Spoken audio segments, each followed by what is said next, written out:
good morning po. Ayan, so meron lang po akong tips sa atin, lahat ng mga content creator, especially po yan sa mga baguhan. Kasi, di ba, nagtataka tayo kung bakit may mga ganito yung ibang mga content creator. Ayan, yun po yung tinatawag na meron sila mga blue badge sa account nila.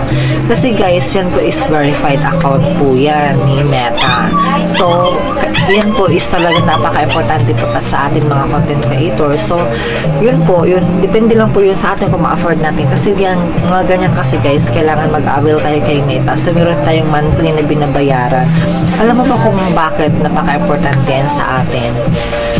Ako, inaamin ko, hindi pa ako nag-a-avail ng ganyan. Pero plan ko pa mag-a-avail talaga ng ganyan. Kasi alam mo ba kung ano mga benefits yan sa atin is, yan, iiwas tayo din sa mga nag-hack na mga, di ba marami kasi mga scammer na mga tao na talagang gusto i-hack yung mga account natin, gusto nilang i-block or gusto nilang ano mangyari masira yung mga account natin. So, isa po yun maiwasan na para hindi talaga siya hindi siya mahahack kasi bantay sarado po yan talaga ni Meta. Ang pangalawa naman guys, syempre, lahat ng mga natin, yung mga concern about dun sa mga account natin, kung may mga problema, masasagot po agad talaga ni Meta yan. Kaya napaka-importante po talaga na kailangan magkaroon tayo ng blue badge or mag-avail tayo kay Meta. Kaya kung mapapansin nyo, diba, pag binubuksan natin yung dashboard, ganito ang lumalabas. Kasi nire-recommend kasi ni Meta, nire-recommend niya tayo na mag-avail tayo para protektado po yung mga account natin, mga account daw natin. Yes, para protektado talaga siya. And then magkakaroon tayo ng mga amazing stickers. So meron yan. Kasi diba, ang iba kasi simple ang mga stickers lang. Pero kapag nag-avail po kasi tayo ng ganang blue badge na yan, so meron tayong mga mga stickers na mga kakaiba talaga siya. So ayun, kaya lang, parang magbibigay lang ako kasi, di ba, natataka kasi ako nung una, siyempre mga baguhan tayo, natataka, paano ba nila na to? Paano nila na-reach to mga ganito? Kasi di ba may mga blue badge sila. Ayun pala, kasi dati kahit anong ginagawa ko, mag-fill up, kasi may nakalagay dun sa natin, mag-fill up tayo ng form. Mayroon tayo pinifill upan para natin yan, kung ma-approve ba tayo ni Lolo Meta. Pero hindi talaga ako naka-approve kasi kailangan pala talaga pag naroon tayong ganyan. Siyempre, meron tayong mga requirements na kung mapapasa ba tayo ni Meta. Ayan. So, dahil hindi nga ako hindi ako na-approve. So, meaning, hindi talaga ako nakapasa sa ganyan. So, dapat ang gawin lang natin para magkakaroon tayo agad ng ganyan. So, dapat mag-a-avail na lang tayo. So, wala pang kahirap-hirap. Monthly kasi yan. Bubayad talaga tayo kay Meta. Monthly siya ang binabayaran natin. At then, di ba, lahat naman ng mga concern natin kasi, di ba, lalo na pag meron tayong mga unoriginal content.